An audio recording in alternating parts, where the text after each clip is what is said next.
आज अगर आप इस वीडियो को देख रहे हैं दोस्तों, तो एक बात तो बिल्कुल क्लियर है कि आप नेटवर्क मार्केटिंग बिजनेस को लेकर के सीरियस हैं एंड इस बिजनेस से बहुत सारा पैसा कमाना चाहते हैं।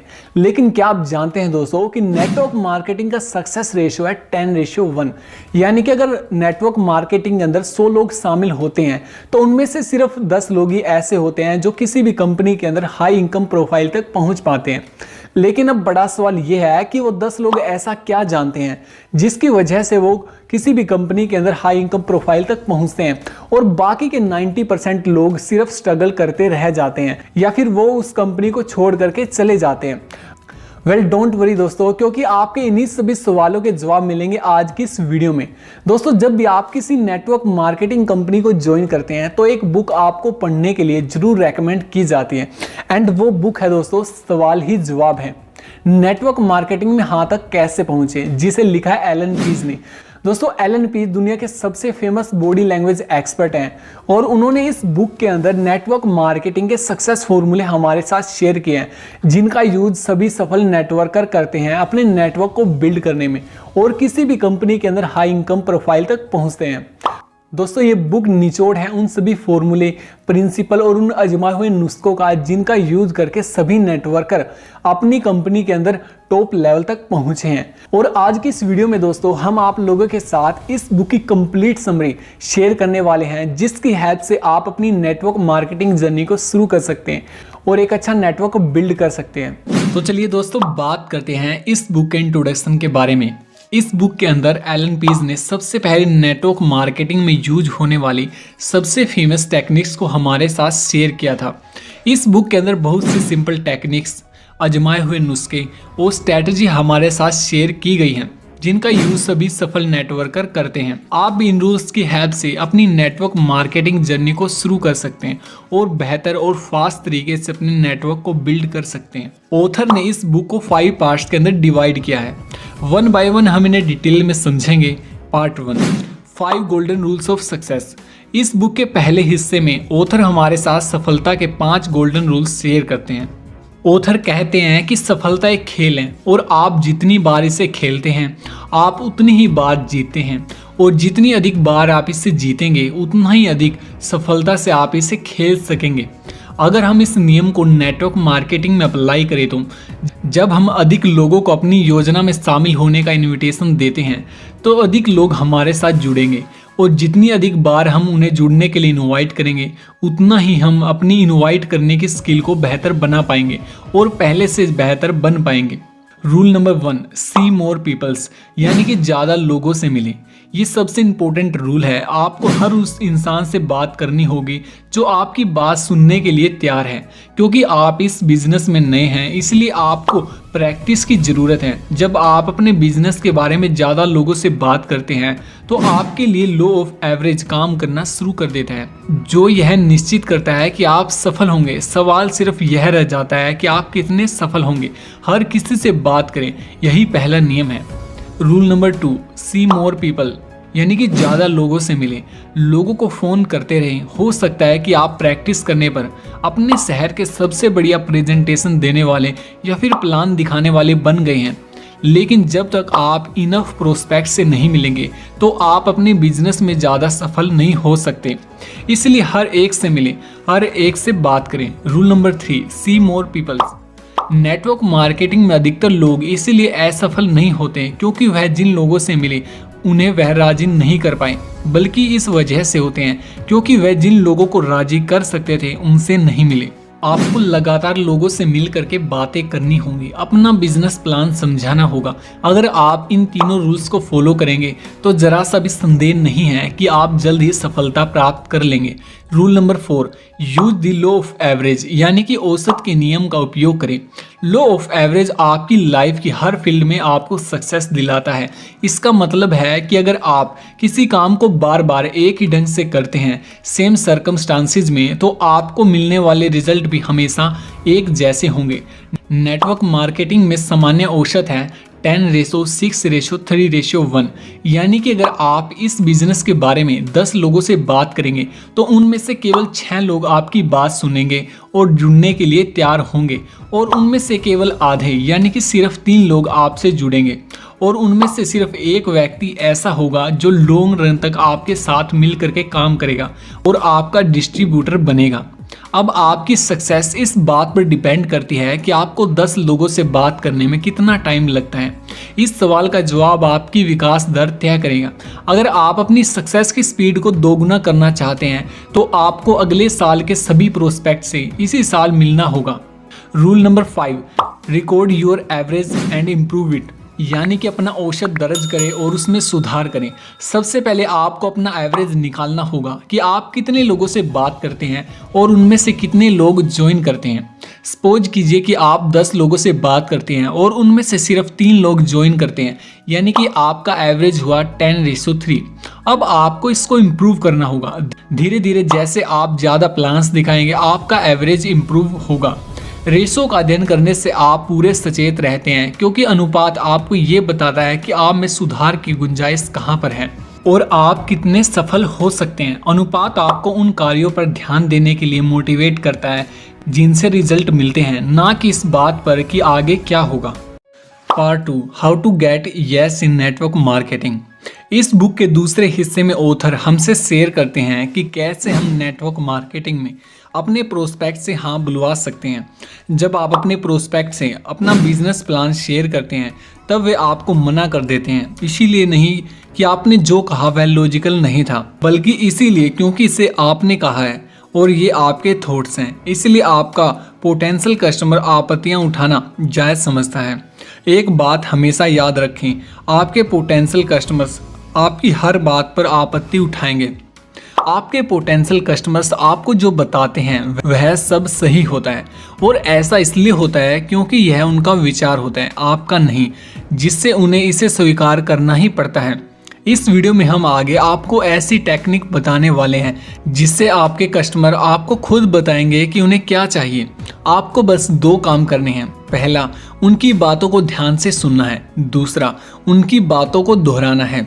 जब आप अपने प्रोस्पेक्ट से कहते हैं कि अगर आप इस बिजनेस को ज्वाइन करेंगे तो आप अपना लाइफस्टाइल सुधार सकेंगे, आप उस हर चीज़ को पा सकते हैं जिसका आप सपना देखते हैं, तो उसका जवाब हो सकता है कि मैं तो अपने अभी के लाइफस्टाइल से खुश हूँ। हो सकता है कि यह रिजेक्शन बिल्कुल भी सही ना हो और उसने ऐसा इसलिए कहा हो क्योंकि लाइफस्टाइल को इम्प्रूव करने का थॉट आपका था, उसका नहीं। लेकिन अगर आपके पोटेंशियल कस्टमर्स खुद आपसे यही बात कहें कि वो अपने लाइफस्टाइल को इम्प्रूव करना चाहते हैं और एक ऐसा जीवन चाहते हैं जिसमें उनके पास सारी ज़रूरतमंद चीज़ें उपलब्ध हों, तो वह कोई आपत्ति नहीं उठाएंगे, क्योंकि यह उनके खुद के विचार हैं।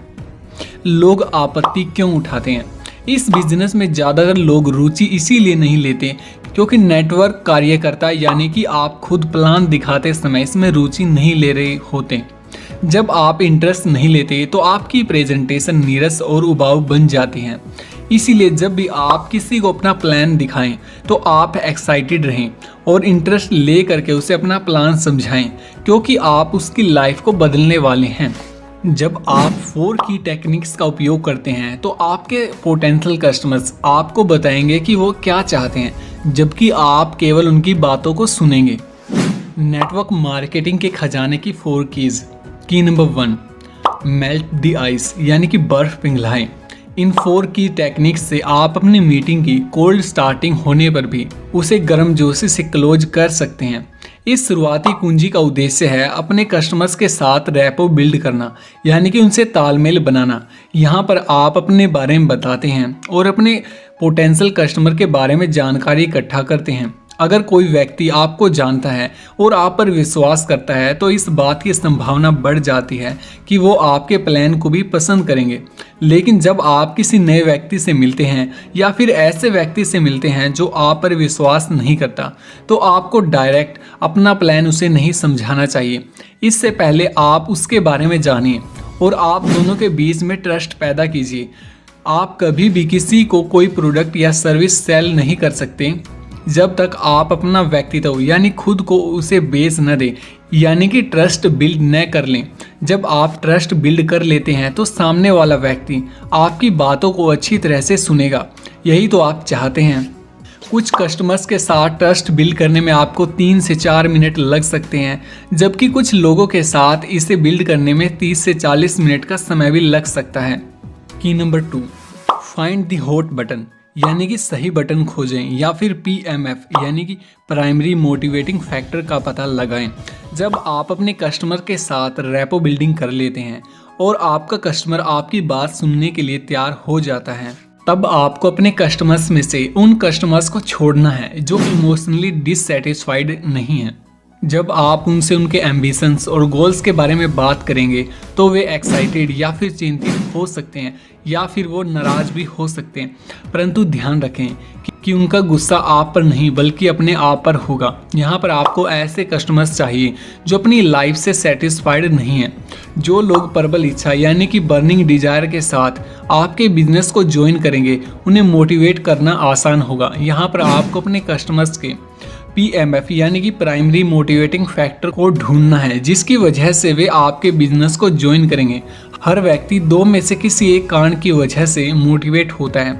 पहला, लाभ प्राप्त करने के लिए, दूसरा कर्ज से बचने के लिए। इस की हेल्प से आप अपने कस्टमर्स के प्राइमरी मोटिवेटिंग फैक्टर का पता लगा सकते हैं और उसे अपने बिजनेस में शामिल होने के लिए मोटिवेट कर सकते हैं। रिसर्च के मुताबिक नेटवर्क मार्केटिंग में शामिल होने वाले अधिकतर लोगों के प्राइमरी मोटिवेटिंग फैक्टर निम्नलिखित होते हैं। पहला, एडिशनल इनकम, यानी कि बहुत से लोग नेटवर्क मार्केटिंग को इसलिए ज्वाइन करते हैं क्योंकि वो अपनी जॉब के साथ कुछ एडिशनल इनकम कमाना चाहते हैं।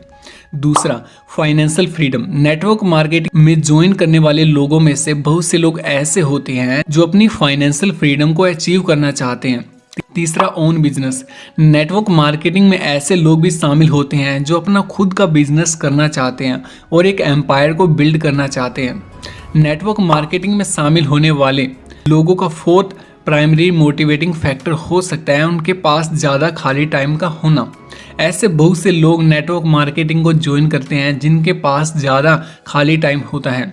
5th, personal development, network marketing में शामिल होने का एक और PMF है पर्सनल डेवलपमेंट, क्योंकि नेटवर्क मार्केटिंग में आपको अपने आप के ऊपर काम करना पड़ता है। यह आपकी पर्सनैलिटी को, आपके सोचने के तरीके को, आपके माइंडसेट को डेवलप करने में आपकी हेल्प करता है। 6, to help other, network marketing एक ऐसा मॉडल होता है दोस्तों जिसमें हम दूसरे लोगों की हेल्प करते हैं ताकि वो अपनी लाइफ को बेटर तरीके से जी सके, अपने लाइफस्टाइल को इम्प्रूव कर सकें।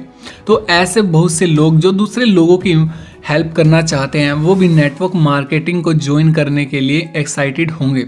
7th, to meet new peoples, यानी कि ऐसे बहुत से लोग जिन्हें नए नए लोगों से बात करना पसंद है, ऐसे लोग भी नेटवर्क मार्केटिंग को ज्वाइन करने के लिए एक्साइटेड रहते हैं। 8th, रिटायरमेंट, ऐसे लोग जो अपना रिटायरमेंट प्लान तैयार करना चाहते हैं, एक अच्छा रिटायरमेंट बजट बनाना चाहते हैं, वो भी लोग नेटवर्क मार्केटिंग में ज्वाइन करते हैं। क्योंकि नेटवर्क मार्केटिंग में जब आपके पास खुद का नेटवर्क खड़ा हो जाता है तो आपके पास पैसिव इनकम आना स्टार्ट हो जाती है।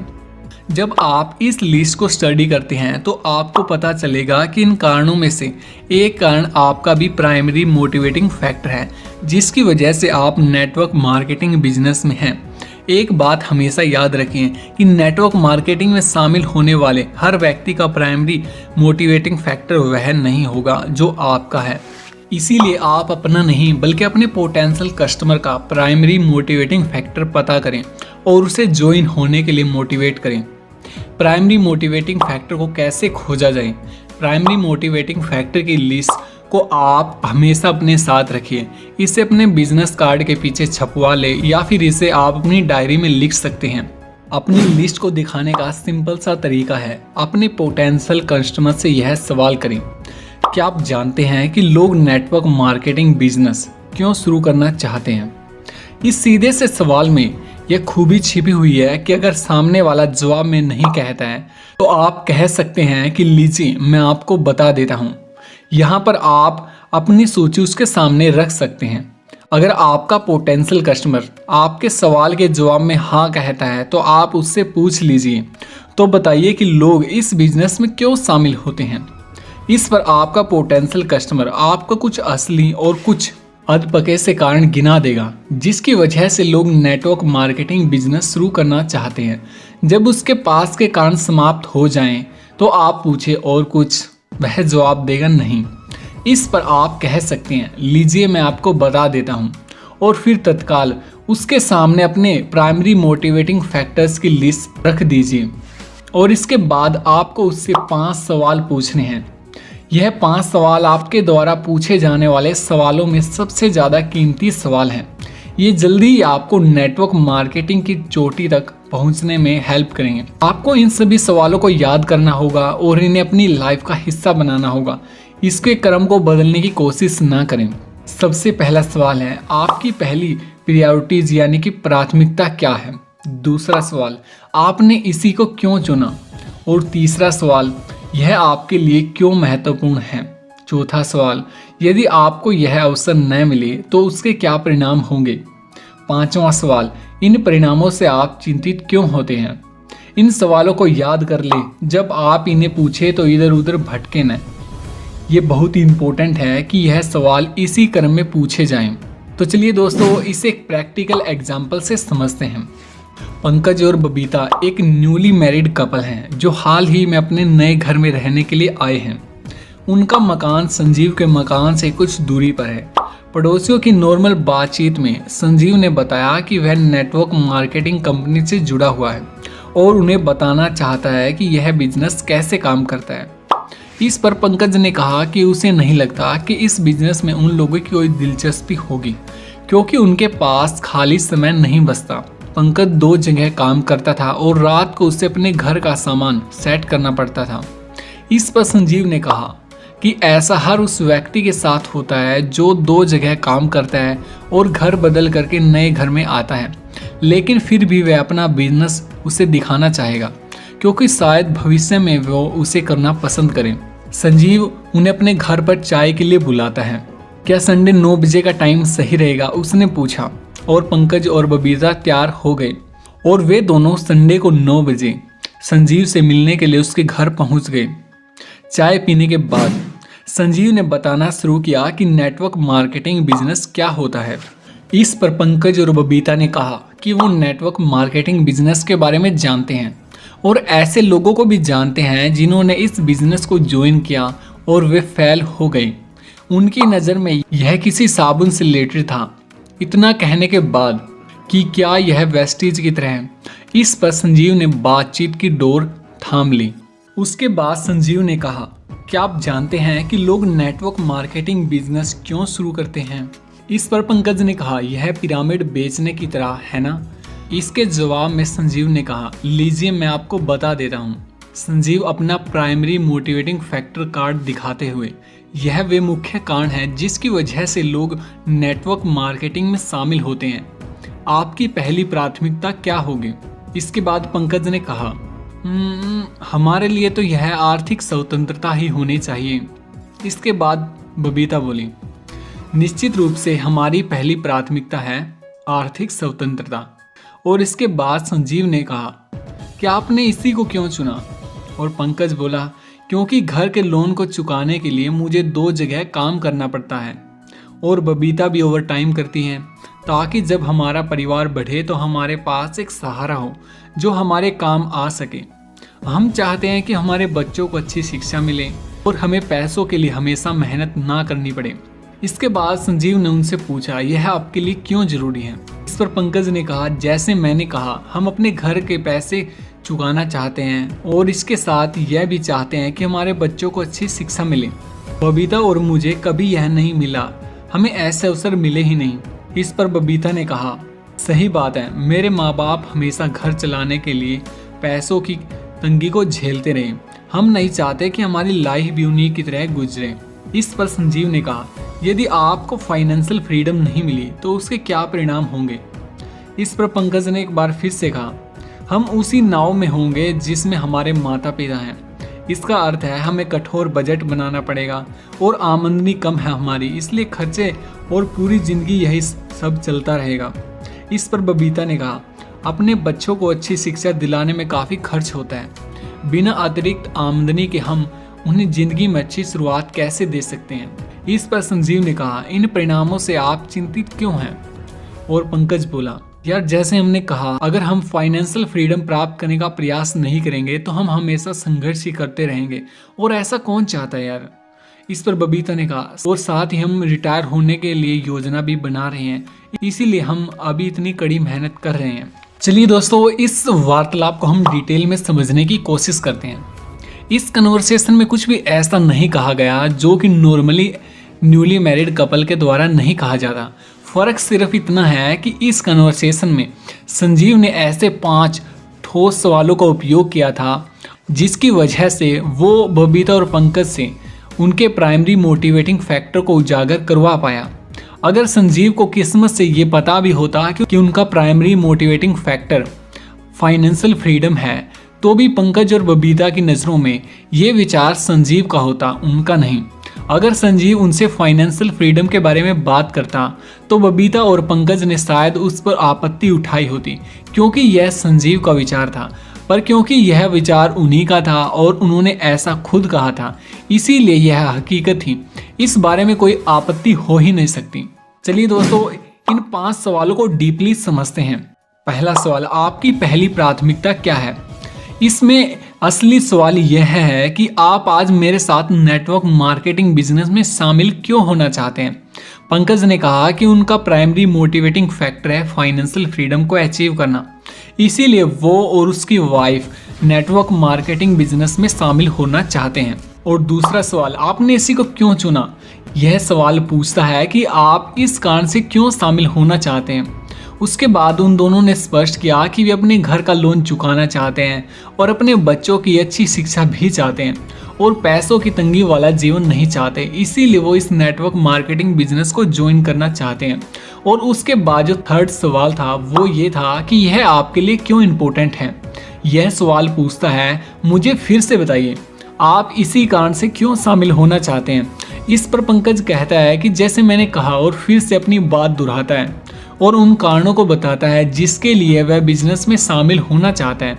बबीता भी और कई तर्क देती है कि फाइनेंशियल फ्रीडम उनके लिए पहली प्रायोरिटीज क्यों है, जिसके लिए दोनों को इस बिजनेस में शामिल होना चाहिए। उनके पेरेंट्स को अपना घर का खर्च चलाने के लिए हमेशा मुश्किलों का सामना करना पड़ा था और वे ऐसा नहीं चाहते। और इसके बाद फोर्थ सवाल था हमारा, यदि आपको फाइनेंशियल फ्रीडम नहीं मिली तो उसके क्या परिणाम होंगे। यह सवाल दरअसल ये पूछता है, अगर आपने इस बिजनेस को भी ज्वाइन नहीं किया तो आपके साथ क्या क्या हो सकता है। और इसके बाद वो दोनों के दोनों रोमांचित हो जाते हैं और वे संजीव को बताने लगते हैं कि वे अपने माता पिता की तरह तंगी के जीवन में नहीं जीना चाहते और वो नहीं चाहते कि उनके बच्चों को सिर्फ इसलिए अच्छी शिक्षा न मिले क्योंकि उनके पास अच्छा पैसा नहीं है। और इसके बाद जो 5वां सवाल संजीव ने पूछा था वो था, इन परिणामों से आप चिंतित क्यों हैं। यह सवाल उनसे पूछता है कि आपकी पहली प्रायोरिटीज को दोहराने का आग्रह दोबारा से कीजिए। वे दोनों दोबारा से एक्साइटेड हो जाते हैं। वे बार बार जोर देकर बताते हैं कि फाइनेंशियल फ्रीडम उनके व्यवसाय में शामिल होने का पहला कारण क्यों था।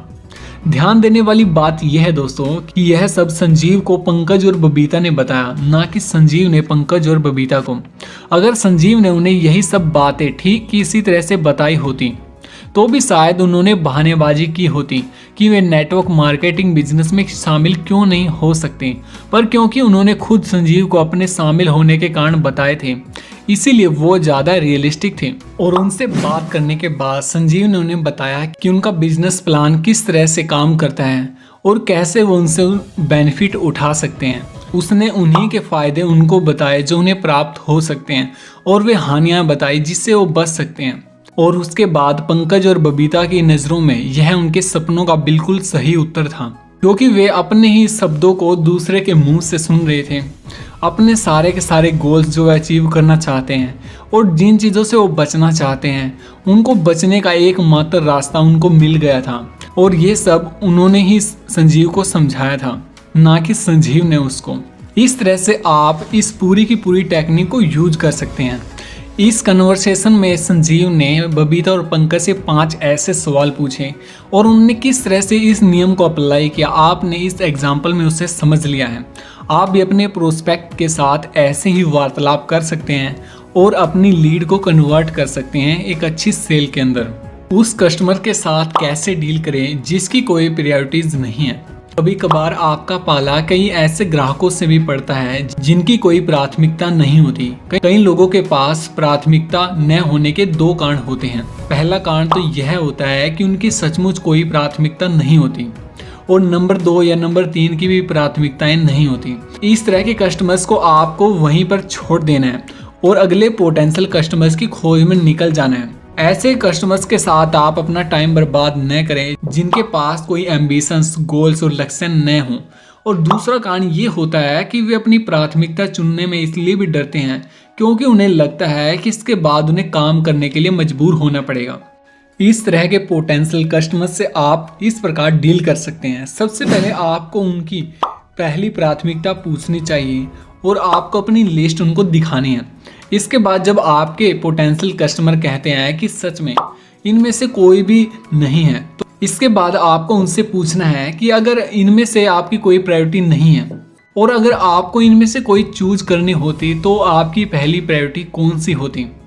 और जब आपका पोटेंशियल कस्टमर आपसे कहता है कि अगर मुझे इनमें से कोई प्रायोरिटीज चूज करनी होती तो शायद फाइनेंशियल फ्रीडम अचीव करना मेरी पहली प्राथमिकता होती। और उसके बाद आपको कन्वर्सेशन को उसी तरह से आगे लेकर के जाना है जैसे हमने पिछले एग्जाम्पल में आपको बताया था।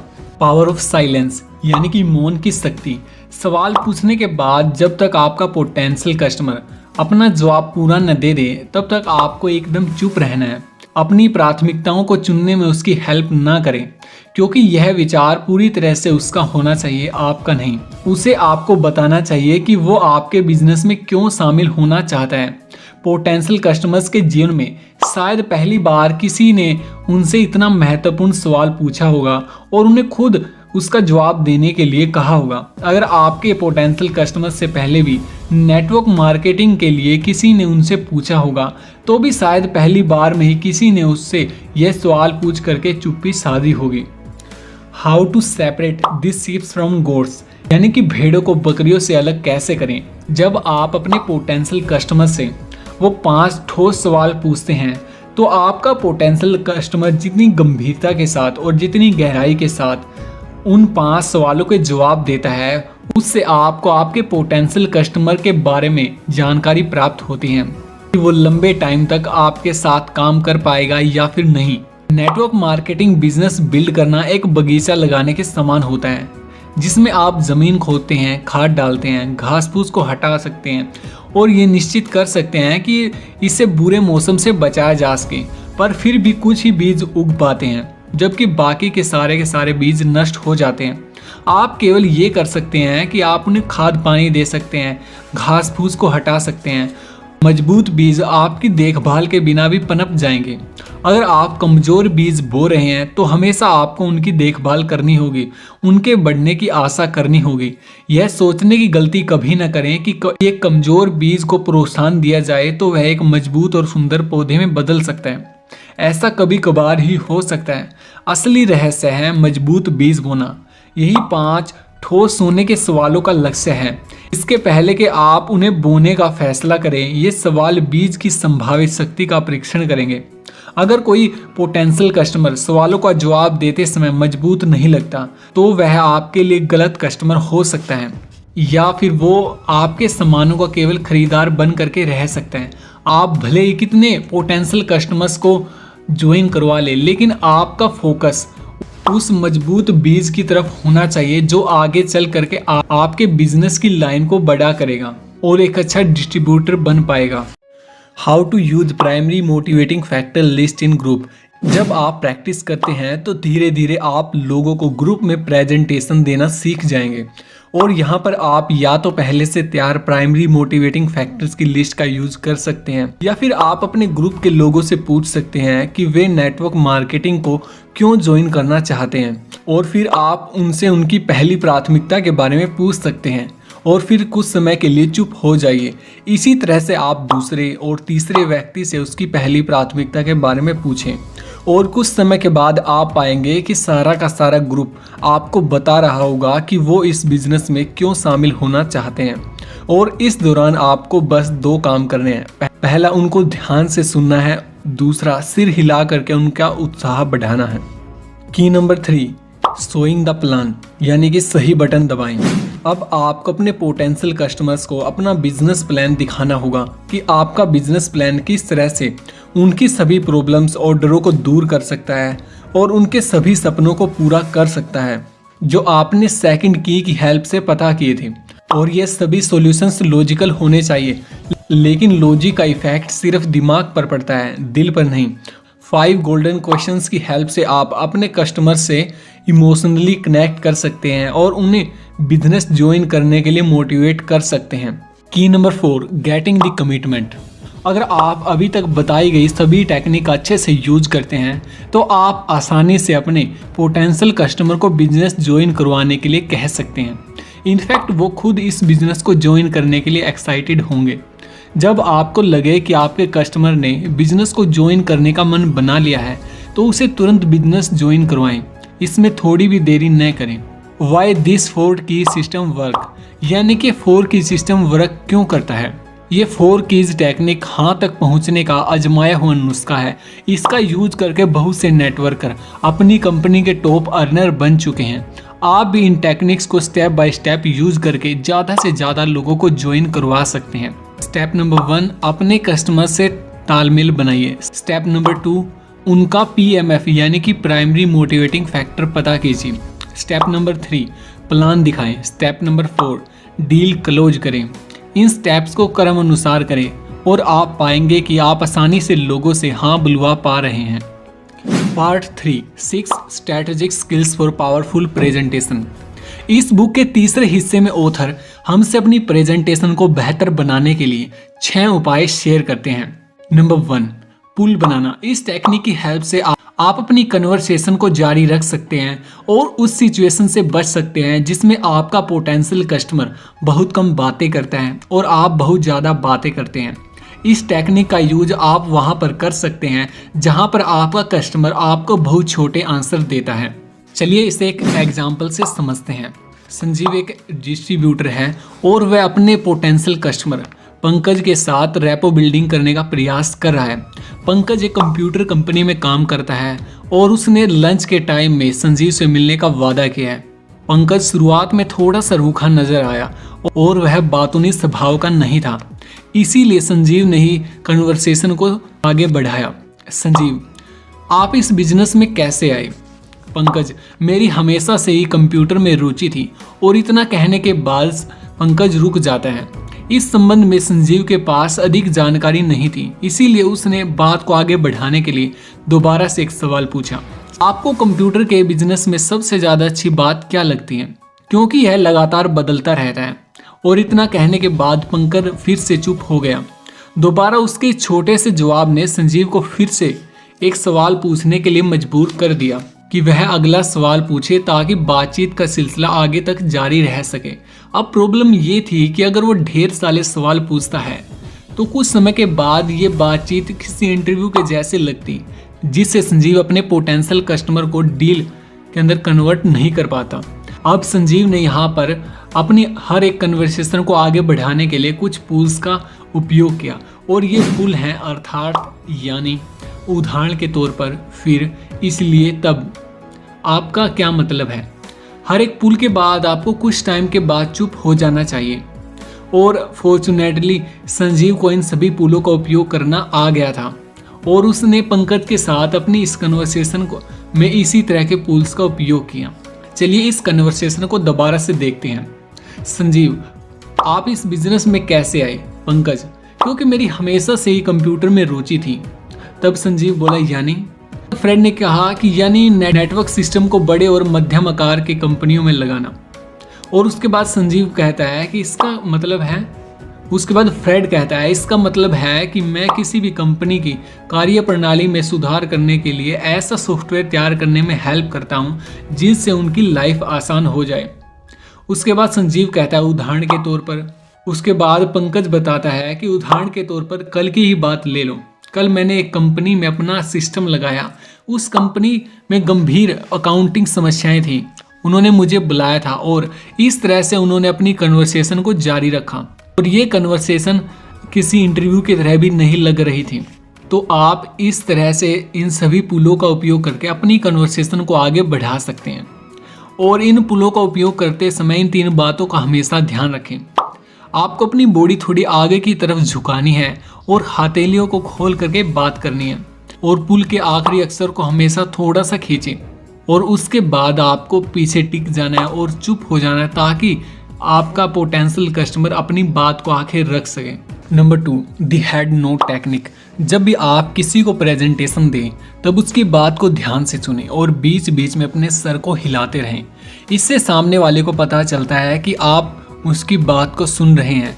जब आप अपना सिर हिलाते हैं तो सामने वाले के माइंड में पॉजिटिव इमोशंस क्रिएट होते हैं जिससे वो भी सिर हिलाने लग जाता है और पॉजिटिव रिजल्ट निकलने की संभावना बढ़ जाती है। नंबर 3, मिनिमल इंक्रीजेस यानी कि न्यूनतम प्रोत्साहक शब्दों का उपयोग करें। जब आप किसी व्यक्ति से बात करते हैं तो आप उसको और भी ज़्यादा बात करने के लिए प्रोत्साहित कर सकते हैं। अपनी कन्वर्सेशन में ओह, अच्छा, सच में, फिर क्या हुआ जैसे वर्ड्स का यूज करके आप अपनी प्रेजेंटेशन को और भी ज़्यादा इंटरेस्टिंग बना सकते हैं। Number 3, mirroring. जब 2 लोग एक दूसरे के साथ मेंटली कनेक्ट हो जाते हैं तो उनकी बॉडी भी आपस में तालमेल दिखाने लग जाती है। एग्जाम्पल के लिए अगर कोई व्यक्ति बात करते टाइम अपनी टांगों को अप कर लेता है तो दूसरा व्यक्ति भी अपनी टांगों को ऊपर कर लेता है। इससे वह सामने वाले को बताता है कि वो भी उसके जैसा ही है। Number 4, eye contact. कन्वर्सेशन के अंदर अपने प्रोस्पेक्ट से आई कॉन्टैक्ट करना आपको कॉन्फिडेंस शो करता है और आपकी विश्वसनीयता को बढ़ाता है। इसीलिए हमेशा अपने प्रोस्पेक्ट से आई कॉन्टैक्ट बना करके बात कीजिए। Number 5, creating good vibes. अपनी आवाज़ के लहजे और उतार चढ़ाव और बोलने की स्पीड से आप अपनी अच्छी वाइब्स क्रिएट कर सकते हैं। अपने प्रोस्पेक्ट को नोटिस करें और उसी की तरह बिहेव करें। एग्जाम्पल के लिए अगर वो धीरे धीरे बात करता है तो आप भी धीरे धीरे बात कीजिए। अगर वो तेज बातें करता है तो आप भी तेज बातें करना शुरू कीजिए। इससे सामने वाला अपनी खुद की परछाई को आपके अंदर देखता है। Number 6, dress code. हर बिजनेस और प्रोफेशन का एक ड्रेस कोड होता है। जैसे डॉक्टर वाइट कोट पहनते हैं, वकील ब्लैक कोट पहनते हैं, तो आप भी अपने प्रोफेशन के हिसाब से ड्रेसअप कीजिए जो आपको प्रोफेशनल बनाएगा और आपका सौदा पक्का करने में हेल्प करेगा। Part 4, 6 tremendous techniques for making positive impression. Author इस बुक के इस हिस्से में 6 ऐसी टेक्निक्स हमारे साथ शेयर करते हैं जिनकी हेल्प से हम अपना पॉजिटिव इंप्रेशन क्रिएट कर सकते हैं। You will never get a second chance to make a first impression. Means आपको अपना फर्स्ट इंप्रेशन क्रिएट करने के लिए सेकेंड चांस कभी नहीं मिलता। आपसे मिलने के 4 मिनट के अंदर ही लोग आपके बारे में 90% राय बना लेते हैं कि आप कैसे हैं, उन्हें आपसे आगे मिलना चाहिए या फिर नहीं। बट फॉर्चुनेटली 4 चीज़ें ऐसी हैं जिन पर आपका कंट्रोल है और जिससे आप एक अच्छा फर्स्ट इंप्रेशन क्रिएट कर सकते हैं। और ये हैं, पहला, आपका हाथ मिलाने का तरीका। दूसरा, आपकी स्माइल। तीसरा, आपकी ड्रेस यानी कि आप किस तरह के कपड़े पहनते हैं। 4th, personal space. इस वीडियो में आगे हम इन सभी टेक्निक्स को डिटेल में समझेंगे। टेक्निक नंबर 1, पाम पावर यानी आपकी हथेली की शक्ति। जब आप अपनी हथेली का उपयोग किसी कन्वर्सेशन में करते हैं तो ये आपका इंप्रेशन बना भी सकती है और ख़राब भी कर सकती है। और ये सब डिपेंड करता है दोस्तों आपके पाम जेस्टर पर। 3 तरह के पाम जेस्टर होते हैं, palm up, palm down, the palm close, finger pointed. Palm up gesture में आपकी हथेली ऊपर की ओर खुली होती है। यह एक पॉजिटिव पाम जेस्टर होता है जो सामने वाले को सेफ फील करवाता है, जो उसे बताता है कि उसको आपसे कोई खतरा नहीं है। पाम डाउन, यह एक तरह का डोमिनेट जेस्टर होता है जो लोगों को बताता है कि आप उन्हें ऑर्डर दे रहे हैं और अगर आप अपनी कन्वर्सेशन में इस जेस्टर का यूज करते हैं तो वे आपकी बात का बुरा भी मान सकते हैं, खासकर जब उन्हें पता चले कि आपको इस तरह के ऑर्डर देने का कोई राइट नहीं है। 3rd, the palm close, finger pointed palm gesture. ये सबसे बुरा पाम जेस्टर होता है दोस्तों, जिससे आपकी ऑडियंस आपको एग्रेसिव, फोर्सफुल और एरोगेंट समझती है। इसीलिए पाम डाउन और the palm close, finger pointed palm gesture का उपयोग आपको कभी भी अपनी कन्वर्सेशन में नहीं करना चाहिए। जो पब्लिक स्पीकर अपनी स्पीच के दौरान या फिर अपने भाषणों में पाम अप जेस्चर का यूज करता है, उस पब्लिक स्पीकर को ऑडियंस ज़्यादा पसंद करती है और उसे ज़्यादा फ्रेंडली समझती है। टेक्निक नंबर 3, बाएं हाथ में सामान पकड़ना। यह तकनीक पहली नज़र में साफ दिखाई देती है, बट बहुत कम लोग ऐसे होते हैं जो इस पर ध्यान देते हैं। ऑथर कहते हैं कि जब भी हम किसी से मिलें तो हमें हमेशा अपने बाएं हाथ में सामान कैरी करना चाहिए, क्योंकि जब हम किसी से मिलते हैं तो उससे ग्रीटिंग करने के लिए, हाथ मिलाने के लिए हम दाएं हाथ का यूज करते हैं। इसी तरह से कुर्सी खिसकाने और अलविदा कहने के लिए भी हम दाएं हाथ का उपयोग करते हैं। उदाहरण के तौर पर अगर आपको किसी से मिलवाया जाए और आपने अपने दाएं हाथ में कोल्ड ड्रिंक पकड़ रखी है, तो आपको अपनी कोल्ड ड्रिंक को उससे बाएं हाथ में थामने के लिए मजबूर होना पड़ेगा। अगर आप ऐसा सक्सेसफुली कर भी लेते हैं और किसी के जूते पर एक बूंद भी गिर जाती है, तो नए व्यक्ति को एक ठंडा और गीला हाथ मिलता है और उसके लिए यह उसका फर्स्ट इंप्रेशन होता है, जो कि होता है ठंडा और गीला। अगर आप दाएं हाथ में अपने डॉक्यूमेंट पकड़ते हैं और दरवाज़ा खोलने, कुर्सी खिसकाने या फिर हाथ मिलाने के लिए अपना हाथ बदलते हैं, तो आपके हाथ से दस्तावेज गिर सकते हैं और इससे आपको इडियट समझा जा सकता है। Technique number 4, power of smile. इंसान एक लौता ऐसा प्राणी है जो होठों को पीछे करके अपने दांत दिखाता है, पर आपको काटता नहीं है। जब भी हम किसी से बात करते हैं तो हमें हमेशा मुस्कुरा करके उससे बात करनी चाहिए। ये एक पॉजिटिव जेस्चर होता है दोस्तों, जो सामने वाले को आपके फ्रेंडली नेचर के बारे में बताता है और एक पॉजिटिव फर्स्ट इंप्रेशन क्रिएट करने में आपकी हेल्प करता है। और जब आप मुस्कुरा करके लोगों से बात करते हैं, उनकी बात को ध्यान से सुनते हैं, तो ज़्यादा लोग आपसे बात करना चाहेंगे और आपसे मेल मिलाप को बढ़ाना चाहेंगे। Technique number 5, personal space. हम में से हर एक के शरीर के चारों ओर दूरी का एक बुलबुला होता है, जिसे हम पर्सनल स्पेस के नाम से जानते हैं। जब तक सामने वाला आपको उसके पर्सनल स्पेस में एंटर होने की इजाज़त न दे, तब तक आपको उससे सेफ डिस्टेंस मेंटेन करके रखना चाहिए। कई जगह पर सेफ डिस्टेंस 46 सेंटीमीटर के आसपास होता है और कई जगह पर यह डिस्टेंस कम होकर के 12 इंच यानी कि 30 सेंटीमीटर के आसपास रह जाता है। ये निर्भर करता है वहाँ के लोगों की जनसंख्या घनत्व पर। Technique number 6, dress for success. कपड़े हमारी बॉडी का 90% तक का हिस्सा ढकते हैं और इसीलिए हमारी ड्रेस लोगों पर काफ़ी प्रभाव डालती है। आपके कपड़ों से आपकी विश्वसनीयता, योग्यता, अधिकार, सामाजिक सफलता आदि सभी चीज़ों का अनुमान लगाया जा सकता है। इसीलिए हमेशा साफ सुथरे और अवसर के अनुसार कपड़े पहनिए। Part number 5, how to read body language. Author ने इस बुक के इस हिस्से में हमें कुछ ऐसी टिप्स बताई हैं जिसकी हेल्प से हम लोगों की बॉडी लैंग्वेज को आसानी से डिकोड कर सकते हैं। हमारी कन्वर्सेशन में जो शब्द हम बोलते हैं वो 7 से 10% मैटर करते हैं, जबकि हमारा लहजा कि किस तरह से उन शब्दों को बोला गया है वो 20 से 30% मैटर रखता है। वहीं हमारी बॉडी लैंग्वेज हमारी पूरी की पूरी कन्वर्सेशन में 60 to 80% मैटर करती है। इससे पता चलता है कि हमारे देखने के ढंग, हाव भाव, हमारी मुस्कुराहट, वेशभूषा और चलने के तरीके से सामने वाले पर सबसे ज़्यादा प्रभाव पड़ता है। हमारे द्वारा यूज किए गए शब्दों से 3 गुना ज़्यादा अधिक महत्वपूर्ण होता है शब्दों को कहने का हमारा तरीका। बॉडी लैंग्वेज रीड करते टाइम इन 3 बातों का हमेशा ध्यान रखें। रूल नंबर 1, कभी भी अकेले किसी एक संकेत से डिसीजन ले लें। कम से कम 3 संकेत समूहों को मिला करके आप डिसीजन ले सकते हैं। एग्जाम्पल के लिए, सिर खुजाने के कई मतलब हो सकते हैं, जैसे डैंड्रफ या सिर में जुएं होना या फिर किसी चीज़ को भूल जाना, जिसका सही अर्थ उसी समय दिखाई दे रहे अन्य संकेतों पर निर्भर करता है। Rule number 2, study the environment, यानी कि पृष्ठभूमि का विचार करें। जब आप किसी व्यक्ति की बॉडी लैंग्वेज को स्टडी कर रहे हो, तब उसके आसपास के एनवायरनमेंट को स्टडी करना भी आपके लिए उतना ही इम्पोर्टेंट है। एग्जाम्पल के लिए, अगर कोई व्यक्ति बस स्टैंड पर अपने हाथ और पैरों को आपस में बांध करके खड़ा है और उसकी ठुड्डी नीचे है, आसपास का मौसम ठंडा है, तो इस बात की संभावना अधिक है कि उस व्यक्ति को ठंड लग रही है, ना कि वो डिफेंसिव मोड में है।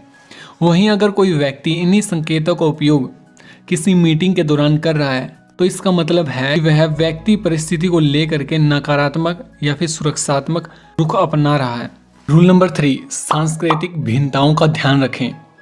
एक संकेत जो एक देश में एक चीज़ का प्रतीक होता है, दूसरे देश में वही संकेत किसी दूसरी चीज़ का प्रतीक भी हो सकता है दोस्तों। उदाहरण के तौर पर, अंगूठी मुद्रा का अर्थ पश्चिमी देशों में आमतौर पर ओके या फिर अच्छा होता है, जबकि फ्रांसीसियों के लिए इसका मतलब 0 और यूनानियों के लिए यह एक अपमानजनक शब्द होता है। इसीलिए हमें बॉडी लैंग्वेज रीड करते टाइम वहाँ की सांस्कृतिक भिन्नताओं का भी ध्यान रखना चाहिए। कुछ बॉडी लैंग्वेज साइंस ऐसे होते हैं जो हर जगह पर एक जैसे होते हैं दोस्तों। जब लोग खुश होते हैं तो वे मुस्कुराते हैं, जब वे दुखी होते हैं या फिर गुस्सा होते हैं तो वे अपनी भौहें ऊपर चढ़ा लेते हैं या फिर नाक फुला लेते हैं। सिर हिलाने का मतलब भी हर जगह पर हाँ होता है। बॉडी लैंग्वेज पढ़ना कैसे सीखें? हर रोज 15 मिनट का समय निकालिए और लोगों के संकेतों को पढ़ने की कोशिश कीजिए और खुद के संकेतों को भी अवेयर होकर के नोटिस कीजिए। बॉडी लैंग्वेज पढ़ने की सबसे अच्छी जगह वहाँ होती है जहाँ पर बहुत से लोग आपस में मिलते हैं और बातचीत करते हैं। हवाई अड्डा एक ऐसी ही जगह है क्योंकि वहाँ पर लोग खुलेआम अपनी एक्साइटमेंट, गुस्सा, दुख, खुशी, बेताबी और दूसरी भावनाओं का इजहार संकेतों के माध्यम से करते हैं। टीवी देखने से भी आप बॉडी लैंग्वेज को अच्छे से सीख सकते हैं। आवाज़ को बंद करके और केवल तस्वीरें देखकर यह समझने की कोशिश कीजिए कि क्या हो रहा है। कुछ मिनटों बाद जब आप आवाज़ चालू करके देखेंगे तो आप जांच कर सकते हैं कि आपका शब्दहीन अध्ययन कितना सही है।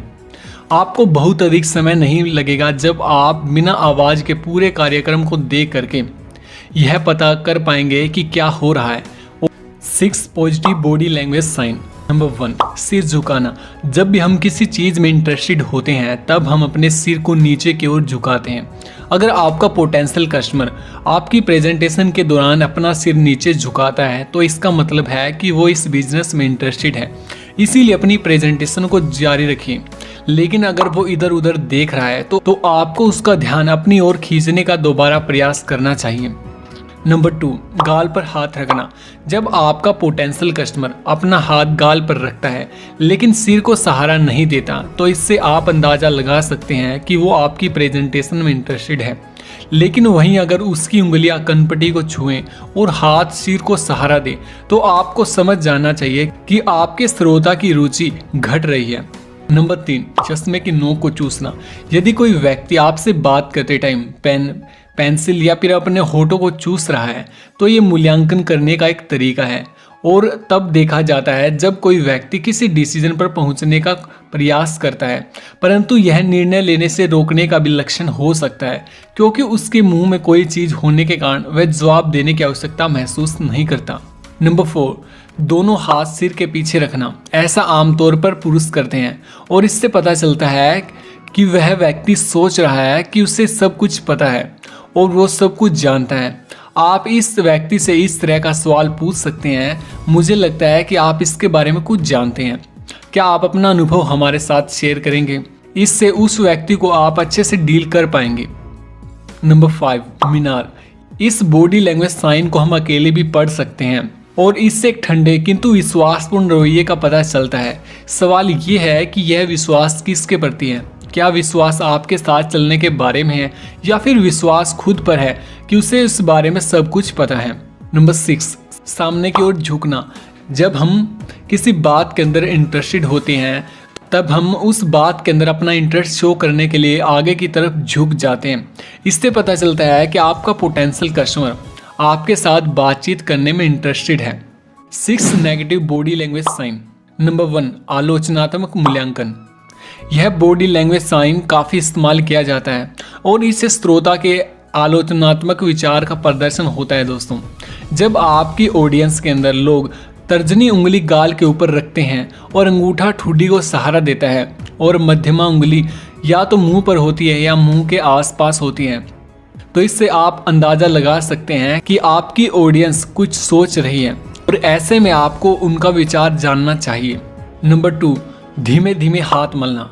हाथ मलने की गति से व्यक्ति की संभावित भावनाओं का पता चलता है। तेजी से हाथ मलने वाला व्यक्ति किसी बात के परिणाम के प्रति एक्साइटेड फील करता है और धीमे धीमे हाथ तब मले जाते हैं जब उस व्यक्ति को उस बातचीत से कोई लाभ या फिर पैसे मिलने की आशा होती है। कुर्सी पर पैर फैला करके बैठना।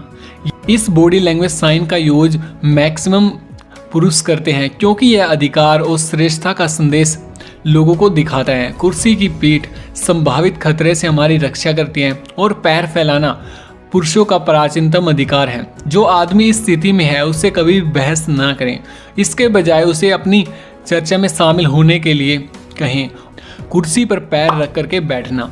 इसके कई अर्थ हो सकते हैं। पहला यह कि वह व्यक्ति कंफर्टेबल है और आत्मविश्वास से पूर्ण है, स्पेशली जब वो कुर्सी उसकी न हो। दूसरा, यह उसकी क्षेत्रीय सीमा का भी संकेत हो सकता है, क्योंकि वह कुर्सी के ऊपर पैर रख करके उस पर अपना हक जता रहा है। मंद आंखें झपकाना, यह चिढ़ाने वाला संकेत उस व्यक्ति द्वारा दिया जाता है जो खुद को आपसे बेहतर समझता है। इसके साथ ही ऐसा व्यक्ति अक्सर अपने पैर के तलवे को उठा करके अपना कद बढ़ाने की कोशिश भी करता है।